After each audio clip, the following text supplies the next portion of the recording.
ton nom est si merveilleux, ton nom est si merveilleux, le nom de Jésus-Christ mon roi.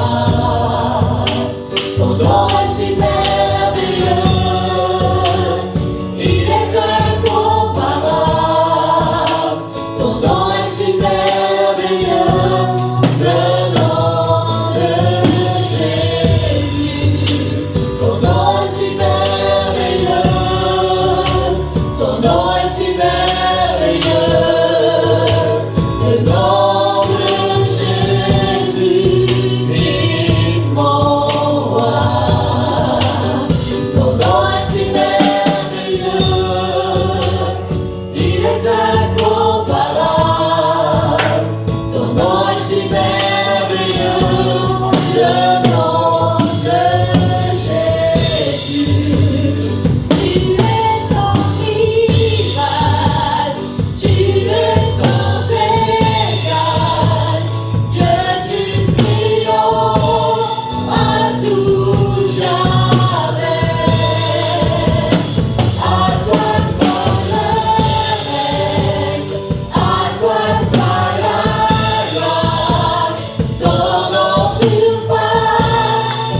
dit à beaucoup de gens, ceux que je n'ai pas encore eu l'occasion de voir.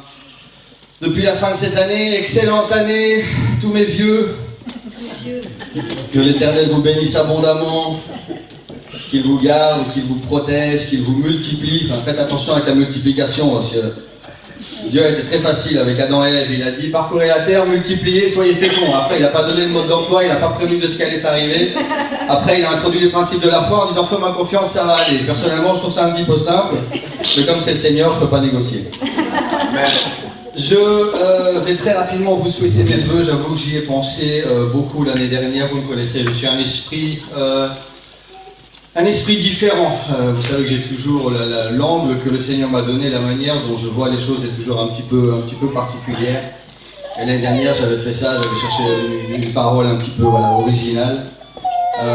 Pour cette année, j'ai senti quelque chose de différent, quelque chose de plus personnel, quelque chose qui me concerne personnellement, que le Seigneur a confirmé jeudi pendant la réunion de prière avec la parole qu'il nous a donnée. Je vois qu'il a confirmé ça aussi avec la méditation de cette semaine.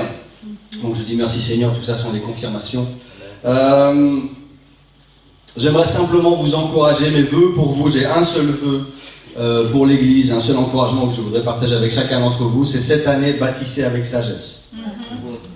Bâtissez, mais bâtissez avec sagesse. Et pour ça j'ai quelques versets que je voudrais utiliser. Le premier se trouve dans Luc, une parabole que Jésus a expliqué lorsqu'il disait « Lequel de vous, s'il veut bâtir une tour, ne s'assied pas d'abord pour calculer la dépense et voir s'il a de quoi la terminer.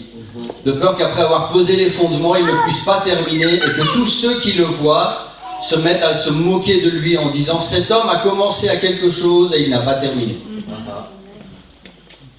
Ça, c'est un principe simple pour éviter quelque chose de très très important dont nous avons tous été victimes à un moment ou à un autre, c'est la frustration spirituelle. Et remarquez qu'ici, on ne parle pas d'une parole du Seigneur, on ne parle pas de révélation, on ne parle pas de pasteur, de message, de vision, rien. Un homme veut faire quelque chose, d'abord il s'assied et il mesure. C'est un des principes professionnels que j'utilise tout le temps pour les néerlandophones, meten is weten. Pour avoir la connaissance, il faut des chiffres. Et on va faire quelque chose, oui. Quelque chose, c'est quoi? Ça va coûter combien? Il faut combien de gens? Ça va coûter combien d'argent? Le suivi, c'est comment? On ne lance pas des choses à l'aveuglette. On prend des chiffres, on les met sur la table. C'est un principe qui est d'application depuis 2000 ans. Depuis 2000 ans, Jésus dit déjà, meten is weten. Tu veux commencer quelque chose? D'abord, tu t'assieds et tu réfléchis. Est-ce que tu as ce qu'il faut? Et ça, c'est quelque chose de très important qui évite une frustration que nous avons tous connue tous les 15 février, 1er mars, 3-4 janvier, cette année je vais. 15 février, bon, l'année prochaine, on va. Pourquoi? Parce qu'on a fait des listes, on a plein d'envies. On ne sait pas si on va y arriver, on ne sait pas si on arrivera à faire régime, si on arrivera à changer de boulot, si on aura une nouvelle voiture, si on va trouver un conjoint. Mais on va le faire cette année. L'encouragement pour vous cette année, c'est construisez, projetez, faites des plans, ayez des visions et des projets. Mais faites-le d'abord avec sagesse. Avant de vous lever pour faire quelque chose, asseyez-vous et mesurez. La deuxième chose, elle est très simple. Lorsque vous aurez mesuré cette chose, remettez-la toujours. Toujours. Il n'y a aucune exception à ce principe. Remettez-la toujours dans les mains du Seigneur. Recommandez à l'Éternel vos œuvres et vos projets réussis. Et j'ai eu l'occasion cette semaine de réfléchir à ce mot confiance. Il y a un verset qui dit « Mets ta confiance en Jésus-Christ » ou « Confie-toi en l'Éternel ». J'ai eu une aventure un peu bizarre avec un bic, quelque chose de tout à fait stupide que j'ai dû démonter parce qu'il n'écrivait pas bien et je n'ai pas réussi à se monter ce bic. Donc il y a un bouton, il y a une tige avec l'encre, il y a un ressort. J'ai pas réussi à remonter ce bic. Je vous dis depuis toujours que je suis un simple esprit, si vous ne le croyez pas, voilà. Je ne suis même pas capable de remonter un bic.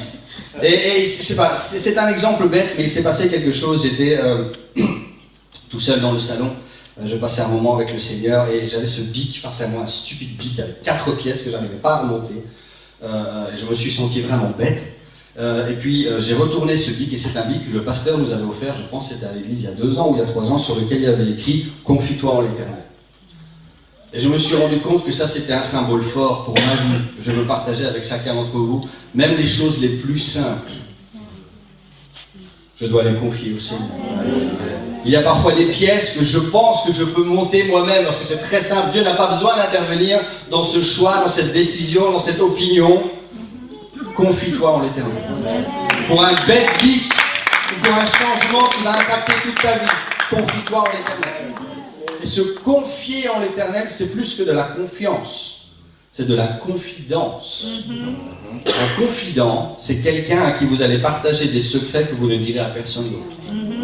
Il faut cette année, pour que vos projets réussissent, que Dieu sache des choses que le pasteur ne saura pas, que l'équipe pastorale ne saura pas, que votre famille ou vos conjoints ne sauraient pas. Il est temps de faire de Dieu un confident. Quelqu'un chez qui je vais aller confier des choses de mon cœur que personne d'autre ne saura. Seigneur, il y a un bic, Seigneur, il y a une situation et personne d'autre n'est au courant. J'ai besoin que toi, tu saches quelque chose.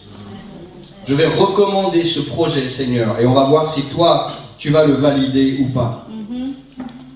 Et cette validation, et ceux qui ont été là jeudi, on l'a déjà vécu, elle va venir uniquement par la parole de Dieu.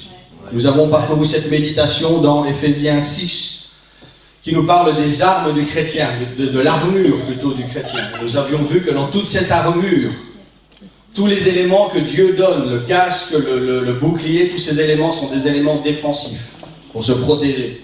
Le seul élément offensif que Dieu nous donne, c'est l'épée de l'esprit, qui est la parole de Dieu. Et nous avions vu que ce mot parole, et le pasteur nous en parle régulièrement, c'est ce mot rhéma, le mot complémentaire du mot logos. Et ce mot rhéma, nous avions vu que il avait deux points très importants. Le premier, c'est que cette parole, ce rhéma, dont Dieu veut nous équiper pour faire une épée, c'est une parole d'abord qui est prononcée. C'est une parole que Dieu prononce. Et c'est une parole qui est individuelle. Ce n'est pas une parole que Dieu donne à l'Église ou que Dieu donne à la Belgique. C'est une parole qu'il me donne à moi, que lui prononce sur moi spécifiquement. Et nous avions vu que ce rhéma représentait toute méthode que Dieu utilise pour révéler sa volonté spécifique et individuelle, que ce soit par un désir qui est dirigé de lui, une illumination, une révélation, une vision ou un rêve. Tout ce que Dieu peut utiliser pour me parler, il va le faire. Ça, c'est le rhéma. Ça, c'est la parole. C'est le seul outil que j'ai. Et je connecte ça avec la vision que Dieu nous a mis pour cette année, que le pasteur va nous expliquer, la percée 2019. Si vous êtes dans vos murs et que vous allez essayer de percer vos murs avec vos ongles, bon courage. Il va falloir à ma vie spirituelle un outil, un marteau, une épée pour arriver à percer ce qui m'a bloqué en 2018. Et cette percée, cet outil, cette épée, ça ne peut être qu'une seule chose d'après la parole de Dieu, c'est ce rhéma. C'est la révélation que Dieu va faire à mon cœur, pour moi spécifiquement, et qu'il va parler de la même manière qu'il l'a fait au premier jour de l'humanité. Dieu dit, et la chose arriva. Et lorsque Dieu considéra cette chose, elle était toujours bonne. Toujours bonne. Et aujourd'hui, en 2019, Dieu va faire la même chose. Il va créer quelque chose en prononçant une parole, un rhéma. Ce n'est pas une parole globale que tout le monde va recevoir et comprendre. C'est Dieu qui va prononcer quelque chose pour moi. Et cette parole, je vais la recevoir. Cette révélation, cette promesse, elle va s'inscrire. J'aime cette expression que j'utilise depuis quelques mois. Elle va se graver sur mon cœur. Elle va se graver dans mes veines. Et elle va devenir une épée que je vais utiliser pour faire la percée en 2019. À chaque fois que je vais prier cette promesse, que je vais prier cette révélation, que je vais prier ce rhéma, Dieu va prendre cette épée, il va commencer à percer, il va commencer à faire cet espace, il va commencer à créer un espace pour cette délivrance que je cherche depuis toujours. Ça, c'est mon souhait. Je ne vais pas vous souhaiter autre chose. Je ne veux pas commencer à vous lancer des choses comme nous l'avons vu dans le premier verset, qui vont vous donner du courage pour un temps et puis qui vont faner et qu'on réessayera l'année prochaine. Cette année, il est temps d'aller jusqu'au bout des choses. Alors je vous souhaite seulement de faire des projets, mais faites-les avec sagesse. Avant de valider le projet, soumettez-le au Seigneur et laissez le Seigneur confirmer ce projet avec un rhéma Pas une pensée ou un sentiment, je crois que je pense que Dieu devrait être d'accord. Dieu valide avec une parole spécifique dans ma vie en disant vas-y ou change de projet. Si tous ces éléments ne sont pas dans ma vie, je cours un risque.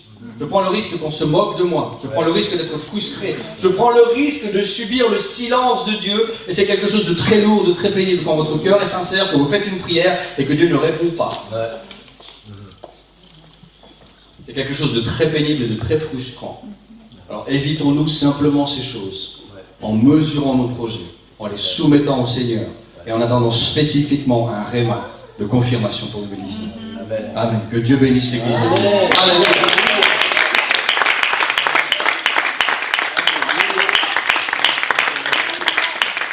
Amen, gloire au nom du Seigneur.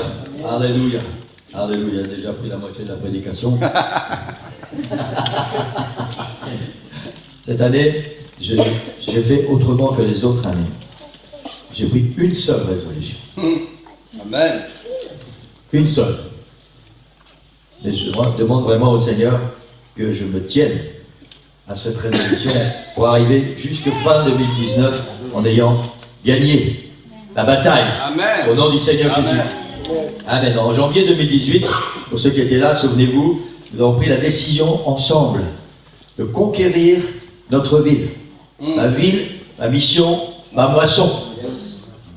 Amen. Et merci Seigneur pour tous ceux qui ont participé.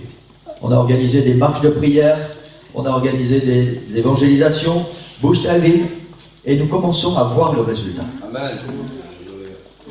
Tout travail qui est fait pour l'œuvre du Seigneur porte un jour ou l'autre du fruit. Parfois Amen. c'est vite, Amen. parfois c'est moins vite, mais toujours le Seigneur nous donne du fruit pour notre travail. Et nous commençons à voir le fruit de cette résolution que nous avons prise en 2018. Amen. Il y a un an maintenant. Nivelles, ma ville, ma mission, ma moisson. Amen. Amen. Et nous allons continuer. En 2018, on ne sait pas parce qu'on est en 2019 qu'on va arrêter ce projet. Hein. Nous allons continuer d'avoir cet objectif d'aller dans Nivelles, de faire des marches de prière et de faire des évangélisations parce que Nivelles reste notre mission et notre moisson. Amen. Gloire au Seigneur. Alléluia. Ce matin, je veux remercier tous ceux et celles, j'ai noté dans une autre couleur, malheureusement trop peu nombreux,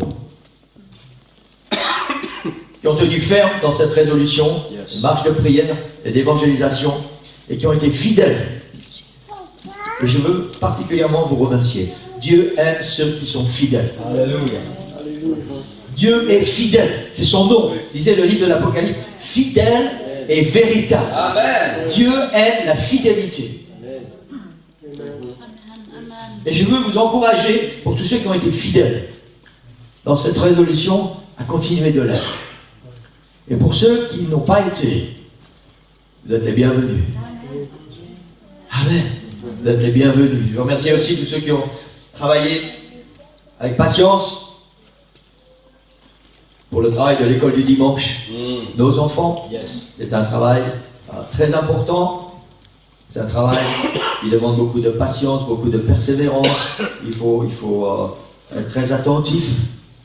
Amen. Mais un jour, vous verrez sur cette estrade le fruit de votre travail. Yes.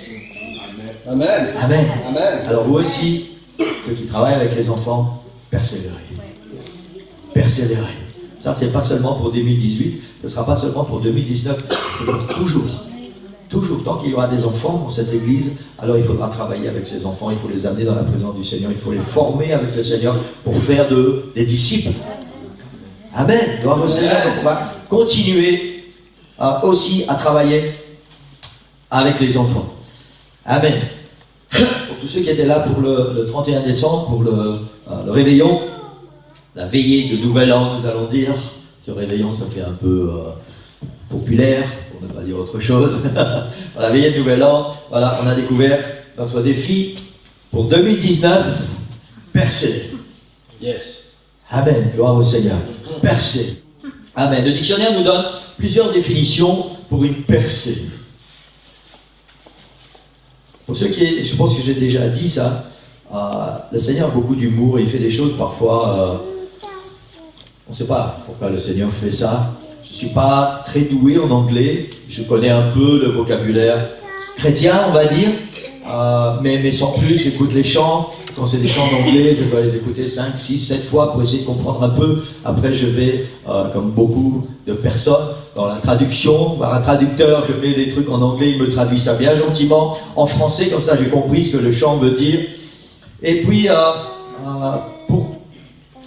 pour ce calico, depuis quelques mois en arrière, quand je priais, je cherchais la face du Seigneur pour cette année, il y a ce mot qui est venu, mais ce mot qui est le troisième en partant du haut, breakthrough, en anglais. Chez moi. Et directement, boum, il y a eu un impact, pas seulement dans ma tête, mais dans mon cœur. Amen. Et je savais que c'est ça que le Seigneur nous donnait pour cette année. Amen. Amen. Et c'est ça qui m'a donné l'idée de vous demander à chacun, dans votre langue, comment on dit percer, avec ce sens spirituel de passer à travers. De passer à travers. Le dictionnaire donne plusieurs définitions d'une percée. On va y revenir plus tard. Rupture, écoutez bien parce que c'est très important. Rupture d'un dispositif ennemi. Aussitôt suivi d'une pénétration profonde à l'intérieur des positions adverses. Je suis désolé, je ne sais vous dire ça qu'en français. Ouverture naturelle ou pratiquée dans une forêt, dans un ensemble compact, pour y ouvrir un chemin ou une perspective. Progrès rapide, spectaculaire, réalisé malgré les obstacles. Phase d'atterrissage, on parle d'un avion. Phase d'atterrissage aux instruments par mauvaise visibilité qui consiste pour le pilote à suivre les indications du système de guidage jusqu'au moment où il voit la piste. Dans un match troué fait dans la défense adverse. Yes. Voilà les définitions que le dictionnaire nous donne pour ce mot percer. Et on va y revenir dans quelques minutes. Je vais essayer d'aller très vite ce matin. En fait, ce n'est pas vraiment une prédication. Je vais présenter un petit peu ce qui va se passer en 2019. Je vais m'efforcer dans les semaines qui vont suivre de partager avec vous ce que le Seigneur a mis dans mon cœur pour notre Église, pour cette année 2019. Amen. Et j'espère vraiment que vous allez prier pour moi, pour que je sois vraiment inspiré par le Seigneur, sous l'onction du Saint-Esprit, pour qu'on puisse vraiment recevoir ce réma. Amen. Vous savez, le réma peut être aussi, il faut bien comprendre, ça peut être aussi collectif, une parole personnelle pour notre Église. Amen. Gloire au Seigneur. Je vais vous expliquer ça plus profondément. Ce que l'Église ne doit jamais oublier, ce que chaque chrétien ne doit jamais oublier, c'est que nous avons changé de propriétaire lorsque nous sommes nés de nouveau. Amen. Jamais oublier. Amen. C'est très important. Lorsque nous avons accepté Jésus dans notre cœur comme notre Sauveur et notre Seigneur, que nous avons été baptisés dans le nom du Seigneur Jésus-Christ et baptisés du Saint-Esprit. Si ce n'est pas encore fait pour certains d'entre vous, c'est le moment de le faire. C'est la nouvelle naissance. C'est la marche avec le Seigneur Jésus-Christ. La repentance, le baptême d'eau par immersion dans le nom du Seigneur Jésus-Christ et le baptême du Saint-Esprit. Et pour tous ceux qui sont nés de nouveau, c'est important de ne jamais oublier que quand nous sommes nés de nouveau, nous avons changé de propriétaire. Peut-être ce mot peut nous parler un peu bizarrement, changer de propriétaire. Mais avant d'être dans la présence du Seigneur, avant de donner notre vie au Seigneur, nous appartenions, nous étions la possession du diable.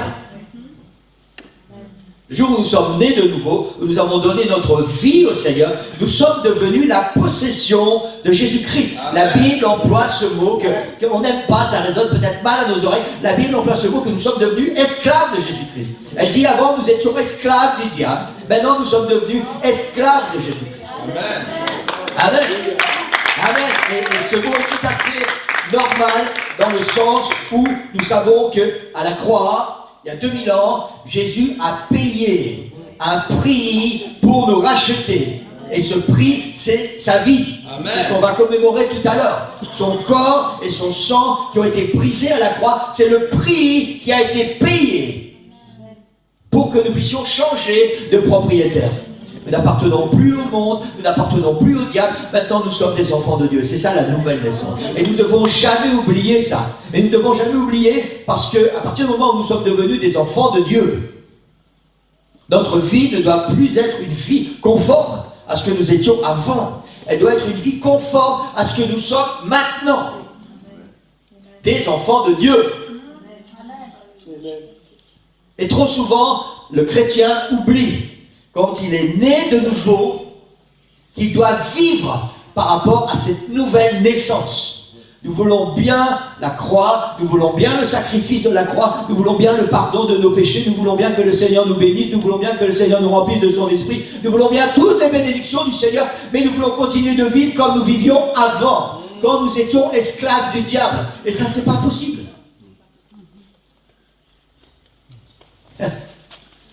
C'est pas possible. Vous savez, le jour où j'ai demandé à sœur Nicole si elle voulait m'épouser, c'était hier. Je savais très bien que la vie que je menais avant, c'est fini. Fini, terminé. Parce que avant de lui demander de m'épouser, je la connaissais. Je savais ce qui m'attendait. Quoi? Ben non, je savais ce qui m'attendait. Dans le sens normal du terme. Voilà. Amen. Amen. Gloire au Seigneur, ma vie était assez dissolue avant de m'engager avec son école. Mais une fois que, voilà, je lui ai demandé si elle veut devenir ma femme et qu'elle a dit oui, si elle avait dit non, non, je continue. Mais comme elle a dit oui, alors ma vie dissolue, c'est fini. C'est une page qui se tourne, ça c'était l'ancienne vie. Et avec le Seigneur, c'est la même chose. Et parfois nous sommes mariés, je parle des choses de la terre, parfois nous sommes mariés, mais nous voulons continuer à vivre comme avant d'être mariés. Les hommes veulent continuer d'avoir des aventures comme avant le mariage. Les femmes veulent continuer d'avoir des aventures comme avant le mariage. On va continuer de vivre libre. Mais c'est fini, hein?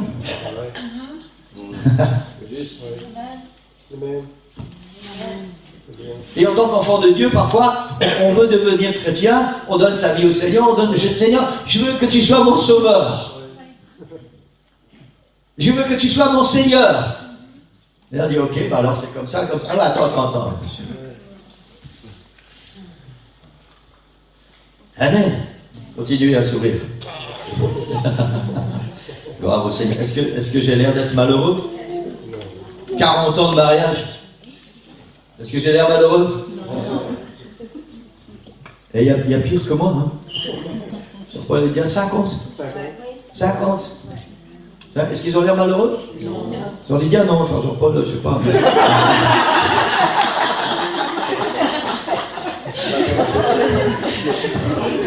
Amen. Voilà, comme ça vous êtes bien réveillés maintenant. Gloire au Seigneur. Amen. J'ai donné ma vie au Seigneur, j'avais 22 ans. 22 ans quand j'étais baptisé au nom du Seigneur Jésus-Christ. Et j'ai vraiment décidé, j'ai dit, Seigneur, je veux que tu sois mon sauveur et mon Seigneur. J'avais 22 ans. J'ai 60 ans. Je n'ai jamais regretté. Amen. Jamais. Amen. J'ai changé de propriétaire quand j'avais 22 ans. Et je n'ai jamais regretté. Je n'ai pas toujours été ce que Dieu veut que je sois. Mais je n'ai jamais regretté mon choix. Amen. Jamais. C'est le meilleur choix certainement de toute ma vie. Avoir donné mon cœur au Seigneur, d'avoir donné ma vie au Seigneur et dit, Seigneur, je veux que tu sois mon sauveur et mon Seigneur. Amen. Gloire au nom du Seigneur. Amen. Nous sommes nés de nouveau, nous sommes devenus des fils et des filles du royaume de Dieu, du roi des rois et du Seigneur des seigneurs.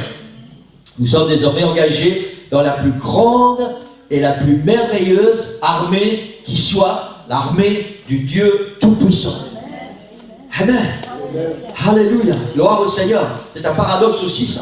À partir du moment où nous donnons notre vie au Seigneur, où nous changeons de propriétaire, nous devenons des militaires. Amen. Et nous sommes engagés dans l'armée du Seigneur, la meilleure armée qui puisse exister. Amen. Gloire au Seigneur. L'armée du Dieu Tout-Puissant. Cette armée a une particularité. C'est que son chef, Jésus-Christ, n'a jamais connu aucune défaite, ni perdu aucune bataille. Voilà les chefs de l'armée dans laquelle nous sommes engagés. C'est un chef qui sera toujours victorieux et qui nous conduira toujours à la victoire. Alléluia. Amen. Amen. Ça change les engagements qui étaient les nôtres avant, n'est-ce pas? Amen. À la croix, Jésus a remporté toutes les victoires. Les victoires passées, les victoires présentes et les victoires futures. Et toutes les victoires nous appartiennent. Nous appartiennent. C'est beau, hein, ça vous plaît? Je commence à faire des belles choses. Hein? Amen. Gloire au Seigneur. L'armée de Jésus-Christ, l'Église, est appelée à être une armée offensive et non défensive. Une armée qui avance et non qui recule. Amen. Ça, c'est l'armée du Seigneur Jésus-Christ. Ça, c'est l'Église. L'armée dans laquelle nous sommes engagés. Amen. Parce que le Seigneur, ce n'est pas quelqu'un qui recule. Ce n'est pas quelqu'un qui est défensif. Le Seigneur Jésus, c'est quelqu'un qui est offensif. Il va dans le camp de l'ennemi, il prend ce qui lui appartient et il prend la victoire. Et c'est ce qu'il veut que nous puissions faire. Et l'Église doit être une armée offensive. La finalité de chaque bataille que nous allons mener contre les puissances des ténèbres, parce qu'à partir du moment où nous sommes nés de nouveau, à partir du moment où nous sommes engagés dans l'armée du Seigneur, alors nous sommes devenus les ennemis du diable. Et il va y avoir un combat journalier, un combat perpétuel que nous allons devoir mener. La finalité de chaque bataille que nous allons mener contre les puissances des ténèbres, contre l'ennemi, dépendra de notre comportement sur le champ de bataille. Quand j'ai écrit ces mots, et ça vient de moi, hein, je ne vais pas voler ça à personne. C'est quelque chose que le Seigneur a mis dans mon esprit. Si tu es un guerrier offensif, tu vas gagner la bataille. Si tu es un guerrier défensif, tu as déjà perdu la bataille. Et je vais vous expliquer pourquoi. Parce que si tu es un guerrier offensif, tu ressembles à ce petit jeune homme qui s'appelait David, qui a dû affronter un grand géant qui s'appelait Goliath. David, c'était un tout petit bout. Devant lui, il y avait un grand géant. Mais dans son cœur, il était un guerrier offensif. Amen. Et pourquoi était-il un guerrier offensif? Parce que ce géant avait osé parler mal du Dieu qu'il aimait. Amen. Du chef de son armée. Et c'est ce qu'il a dit à ce géant. Il a dit, toi tu viens avec toutes tes armées, moi je viens juste au nom de l'Éternel. Et aujourd'hui, le Seigneur va te livrer entre mes mains. Avec une petite fronde et un petit caillou, il a vaincu un grand géant parce qu'il était tout simplement un guerrier offensif. Amen. Comment être un guerrier offensif? Comment être une guerrière offensive?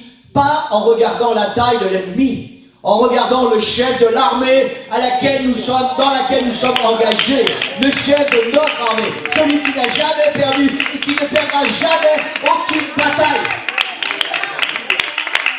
Et si nous croyons cela, c'est pour ça que je vous ai dit tout à l'heure, ne jamais oublier que nous avons changé de propriétaire. Le diable, c'est quelqu'un qui perd régulièrement des batailles contre l'Église, contre l'armée du Seigneur. Et à chaque fois, il doit changer de stratégie, il doit changer de tactique.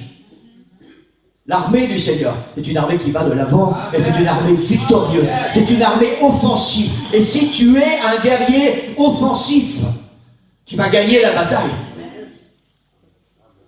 Contrairement, si tu es un guerrier défensif, je ne sais pas si vous lisez votre Bible quand vous lisez votre Bible. J'espère que vous avez compris ce que je viens de dire. Dans ce même contexte, David arrive sur ce champ de bataille, ce petit jeune homme, et il y a là toute l'armée d'Israël, des hommes de guerre, avec à leur tête le roi Saül, qui dépassait par la taille d'une tête tous les hommes. Le roi Saül et toute cette armée d'Israël. L'armée de Dieu, hein, l'armée du peuple de Dieu. Elle faisait quoi cette armée? Tous les matins, la Bible dit, quand ce géant s'avançait et il lançait ce défi à l'armée d'Israël, tout le peuple d'Israël tremblait, toute cette armée d'Israël tremblait, et Saül avec, le grand roi Saül aussi tremblait. Vous savez pourquoi? Parce qu'ils ont oublié à qui ils appartenaient. Amen. Ils ont oublié qui était le chef de leur armée. Alors ils étaient devenus des guerriers défensifs. Chaque fois que Goliath sortait, non, pas Goliath. Chaque fois que l'ennemi va venir dans ta vie, pendant toute cette année 2019, si tu es un guerrier offensif, on va voir comment être un guerrier offensif après. Si tu es un guerrier offensif, si tu vas affronter l'ennemi, alors tu vas tuer ton géant, tu vas tuer Goliath. Si tu es un guerrier défensif, non, pas encore des soucis, pas encore des problèmes, pas encore la maladie. Non, j'en ai marre, non. Tu as perdu, tu vas aller nulle part. Tu vas mourir.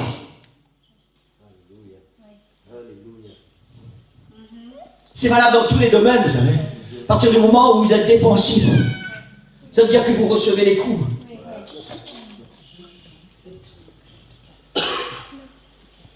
Ce que je vais vous dire, vous devez l'écouter aujourd'hui, puis après vous devez l'oublier. Pendant un moment à l'école, Alexander, il y avait des petits gars là à l'école qui lui donnaient des coups. Et il ne se défendait pas. Et il rentrait à la maison, il pleurait. Un jour, il m'a raconté ça. Et je lui ai dit, tu sais quoi, Alexander? Tu ne dois pas te laisser faire. Bats-toi, défends-toi. Maintenant, il le fait peut-être un peu trop.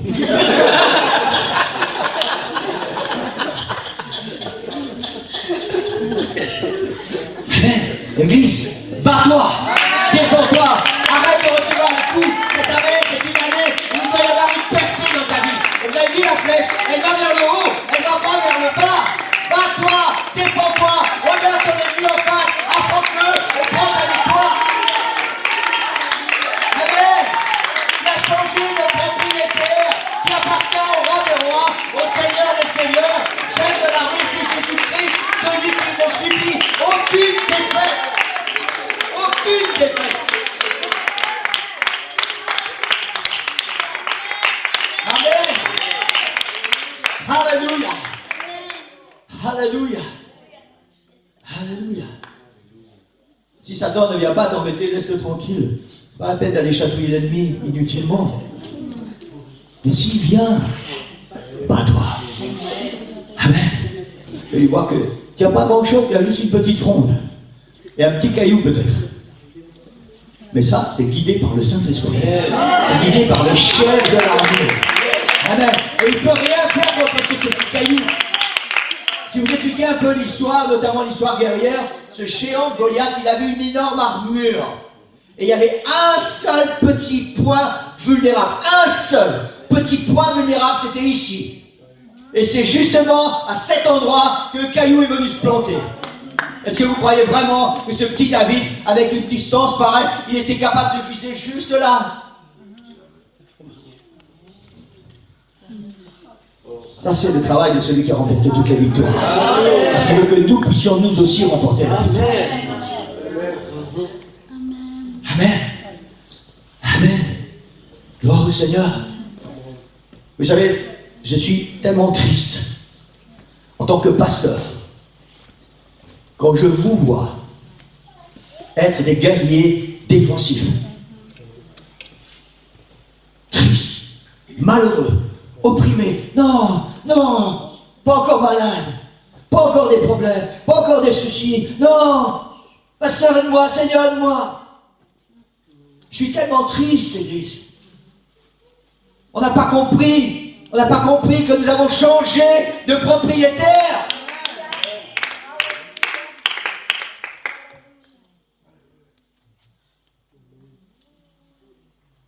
Amen. Amen. Alléluia.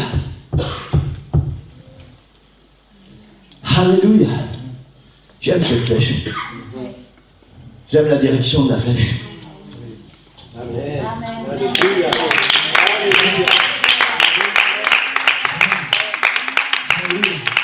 Vers le bas, c'est l'ennemi. C'est l'ennemi. Vers le bas, c'est l'ennemi. Tu dois le mettre sous tes pieds. Tu dois bien le piétiner. Tu dois bien l'écraser. Quand il vient t'embêter, tu dois lui dire: hé, j'ai changé de propriétaire. Maintenant, j'appartiens à l'armée de celui qui l'a connu et qui ne connaîtra jamais de défaite.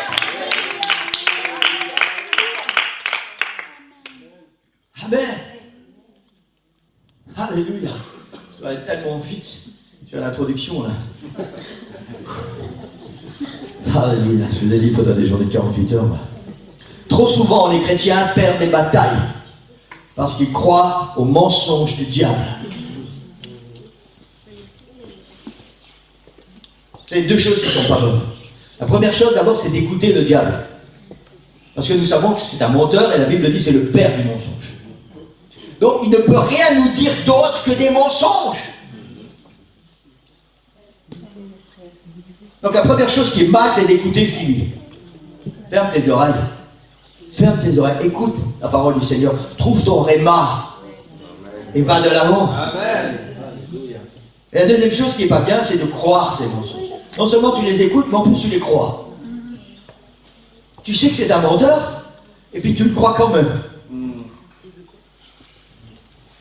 Le diable te dit, tu n'es pas capable. Vous savez, un nouveau défi. Diable, oublie, tu n'es pas capable. Seigneur, cette année, j'arrête de fumer. Bien, bien. Tu as déjà essayé combien de fois? Tu n'es pas capable. Seigneur, cette année, tu vois, ça, c'est ce truc-là qui me pourrit la vie. Cette année, Seigneur. Et le diable vient, tu n'es pas capable. Tu sais bien que tu es accro. Ou alors Satan vient et dit, quand tu regardes quelque chose, un chrétien, quelqu'un dans l'église, qui tu veux qu'il devienne ton mentor, tu dis, Seigneur, je veux lui ressembler. Et le diable vient, non, ça c'est pas pour toi. Un ministère pour lui ou pour elle, mais c'est pas pour toi. Tu n'es pas assez intelligent. Tu as fait d'études. Tu n'es pas crédible. Tu sais, tu te souviens de tout ce que tu as fait à vous et... c'est pas pour toi ça.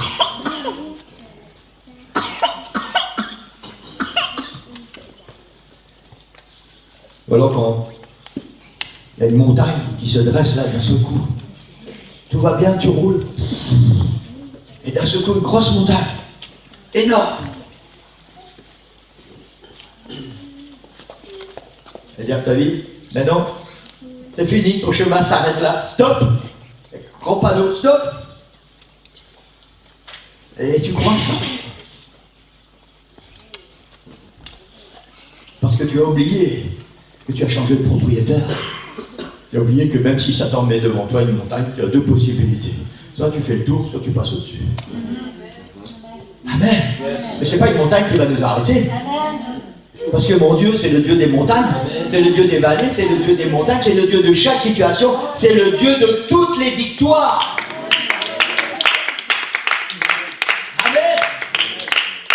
Amen. Amen. Tellement d'autres mensonges qui nous poussent à adopter une attitude défensive, à nous recroqueviller sur nous-mêmes, et pire encore, parfois à faire demi-tour. et abandonné. Et la situation devient inversée. Au lieu que ce soit nous qui fassions une percée dans le camp ennemi, c'est l'ennemi qui a fait une percée dans notre camp et c'est nous qui reculons. C'est lui qui vient posséder notre territoire. Yes. Alors que le Seigneur nous appelle à faire une percée. Nous, entrer dans le camp de l'ennemi et reprendre ce que Satan nous a volé. Dites Amen si vous êtes d'accord. Amen. Alléluia. Troisième diapo. Nous connaissons cette vérité, mais je voudrais vous la rappeler ce matin. Jésus a dit, voici, je vous ai donné le pouvoir de marcher sur les serpents, sur les scorpions et sur toute la puissance de l'ennemi et rien ne pourra vous nuire. Voilà ce qui nous est arrivé quand nous avons changé de propriétaire. Et le problème, c'est que tellement souvent nous oublions ça. Le Seigneur nous a donné l'autorité de marcher sur toute la puissance de l'ennemi et rien ne pourra nous nuire. C'est ce que Jésus a dit à ses disciples. C'est une promesse qui appartient à l'Église. C'est pour ça qu'un chrétien doit être un chrétien offensif. Nous ne devons pas avoir peur d'affronter et d'entrer aux guerres. Nous avons gagné d'avance. Nous avons gagné si nous sommes dans les plans du Seigneur, parce que le Seigneur est avec nous. Parce qu'il nous a donné le pouvoir, parce qu'il nous a donné l'autorité. En son nom. En son nom. Amen. Vous savez, c'est désolant. C'est désolant de voir des chrétiens comme ça.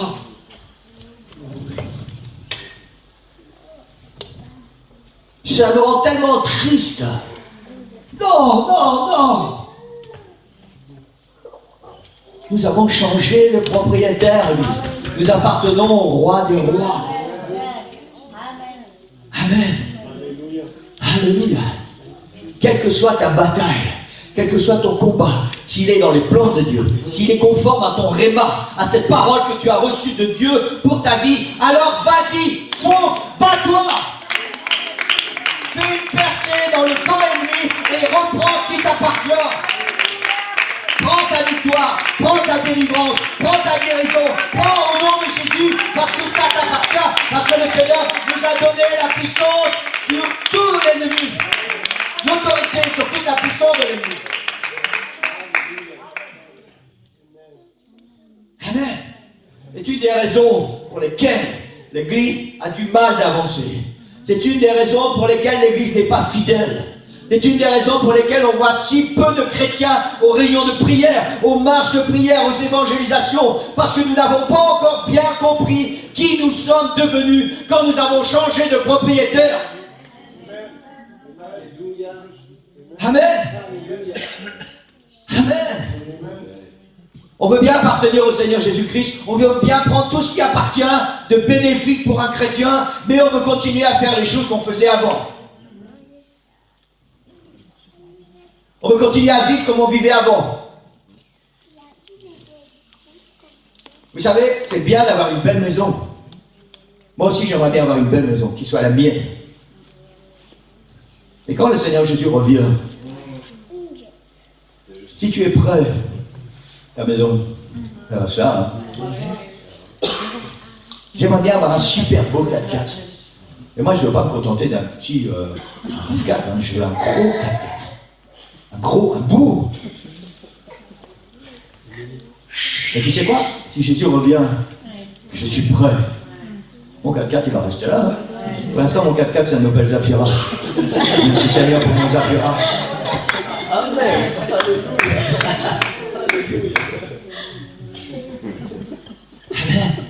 Si le Seigneur te permet d'avoir des choses, profite. Mais ne vis pas pour ces choses. Ne donne pas ton argent pour ces choses.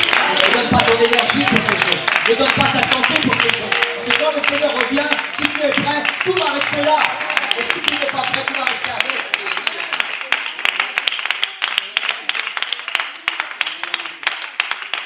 Amen. Amen. Alléluia. Et c'est une des raisons pour lesquelles l'Église a du mal à avancer. On est trop attaché aux choses du monde. on est trop focalisé dans les choses du monde. Le travail, l'argent, les possessions. On dirait qu'il n'y a que ça qui est important. Et puis après, s'il me reste un peu d'argent, ah ben je vais bénir l'église. Juste un peu, parce qu'il ne reste plus beaucoup. Hein. S'il reste un peu de temps, ah ben je vais à l'église. S'il reste un peu d'énergie, c'est toujours un reste. C'est vrai. Ce qui reste. Hier, je disais à quelqu'un, je pense que c'était hier ou c'était jeudi, pour l'église, pour le Seigneur, moi je veux ce qu'il y a de mieux. Yes. Je veux ce qu'il y a de meilleur. Amen. Je veux ce qu'il y a de plus beau. Je veux lui donner ce que je peux faire de mieux. Je ne veux pas donner des restes au Seigneur. Parce qu'il est le roi des rois, il est le Seigneur des seigneurs. Il est le Dieu puissant. Il est celui qui a donné sa vie pour moi. Il y a 2000 ans, il a payé un prix tellement important. Et j'ai changé de propriétaire. Je suis devenu son enfant. Alors à cause de ça, je veux tout ce qu'il y a de mieux pour lui. Amen. Amen. Alléluia. Et c'est ça que le Seigneur attend de nous. C'est ça que le Seigneur attend de nous. Amen. Je vous ai donné le pouvoir de marcher sur les serpents, sur les scorpions et sur toute la puissance de l'ennemi. Seigneur, ça va trop vite. Trop vite. Amen. Et je vais terminer. Je suis obligé de terminer. Le temps passe vite, après on va voir la Sainte Seine. Comment est-ce possible? Romain en a parlé un petit peu avec nous et c'était la méditation pour cette semaine, la diapo numéro 4. On va y revenir la semaine prochaine. Tenez donc ferme. Tenez donc ferme. Tenez donc ferme. Amen. Tenez donc ferme. Même si on oublie le reste. Tenez donc ferme. Amen. Soyez fidèles. Continuez d'avancer. Amen. Arrêtez d'être comme ça. Allez de l'avant. Continuez de vous battre. Continuez à donner des coups. Je parle à l'ennemi, hein, pas à votre voisin. Je parle au diable. Tenez donc ferme. Ayez à vos reins la vérité pour ceinture. Tiens-toi droit.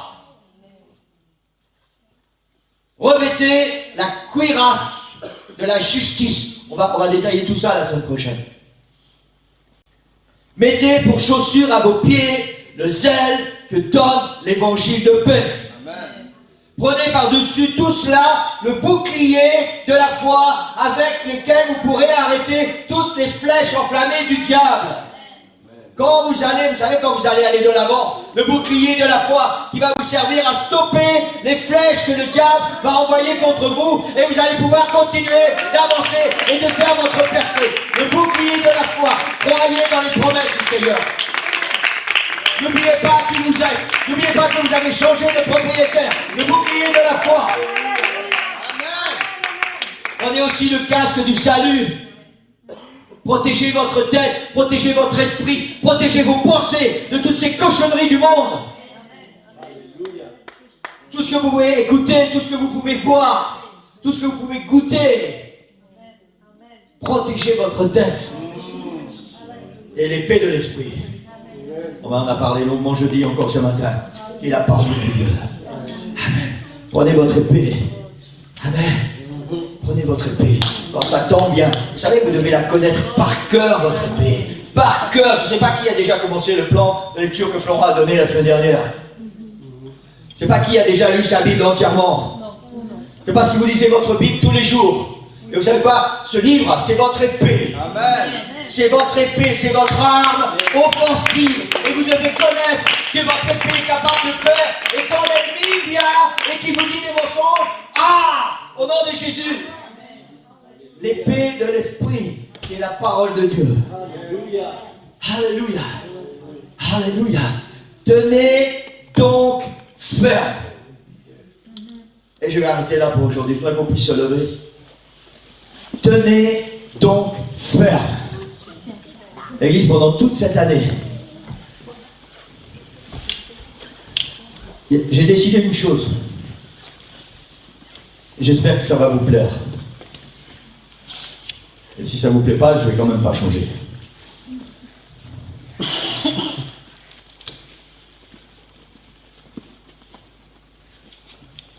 Je ne vais plus vous dire oui peut-être, si je dois vous dire non.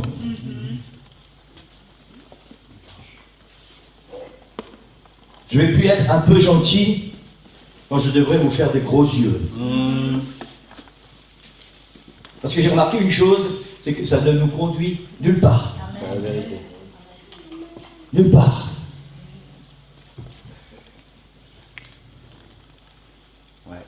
Je vais continuer d'être très gentil avec vous. Je vais continuer de vous aimer très fort. Vous savez, j'ai un cœur énorme. Ne croyez pas, hein. J'ai un cœur énorme et je vous aime tous tellement fort. Et c'est parce que je vous aime très fort que j'ai décidé maintenant je vais faire les choses comme il faut. Si je vois que vous faites des choses qui ne sont pas bien, hein, je vais venir vous dire ce que tu fais, c'est pas bien.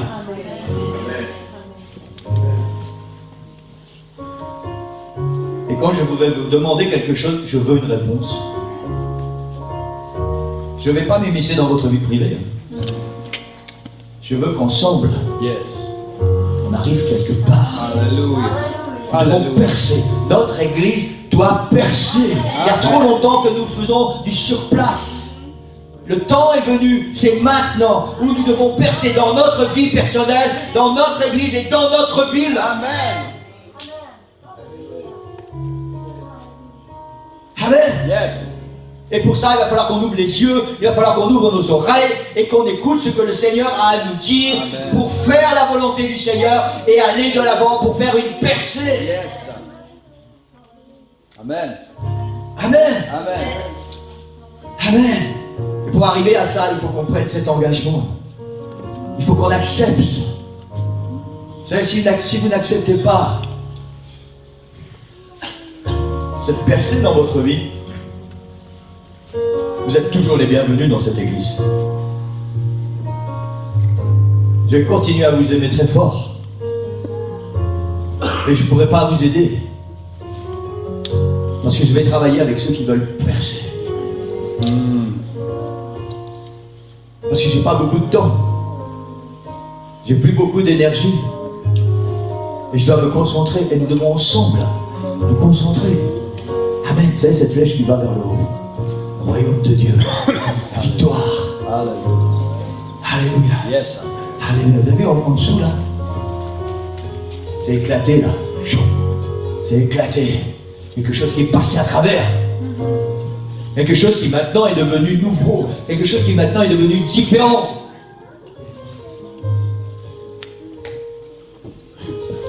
Une percée. Alléluia. Amen. Dans la foi, on va parler aussi de la foi. Il y a tellement de choses qu'on ne fait pas parce que, oui, je sais bien, la Bible dit ça, mais si la Bible le dit, crois-le.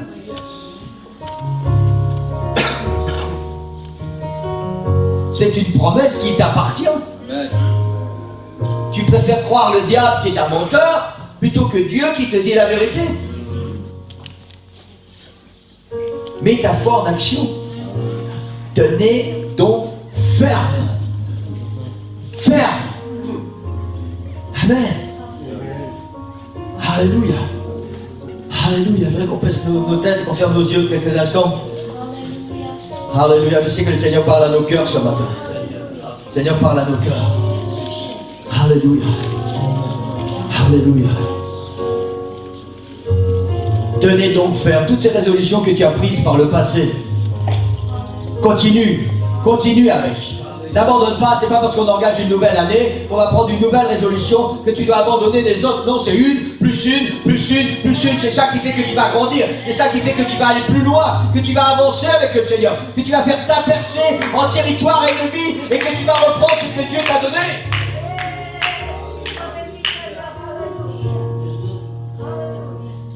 Alléluia. Alléluia. Alléluia. Parle avec ton Dieu, Église, ce matin. Parle avec ton Dieu. Alléluia. Seigneur, je veux percer cette année. Je veux percer, Seigneur. Je vais arriver là où je n'ai jamais réussi à aller. Je vais être victorieux là où j'ai toujours eu la défaite. Je veux percer, Seigneur. Cette année, c'est l'année où je vais gagner. C'est l'année où tu vas mettre ce sentiment dans mon cœur, tu vas me donner cette force, tu vas me donner cette puissance, tu vas me donner cette assurance. Et ensemble, Seigneur, ensemble, on va percer, au nom de Jésus, au nom de Jésus. Alléluia. C'est le temps, Église, c'est le temps, c'est plus le temps de dire oui, mais peut-être, oui, non, oui. C'est le temps de dire au nom de Jésus, je vais de l'avant. Au nom de Jésus, je fais ce qu'il y a à faire. Si le Seigneur me demande de faire quelque chose, même si j'ai pas envie, même si ça me plaît pas, je le fais parce que le temps est venu pour moi de percer dans ma vie.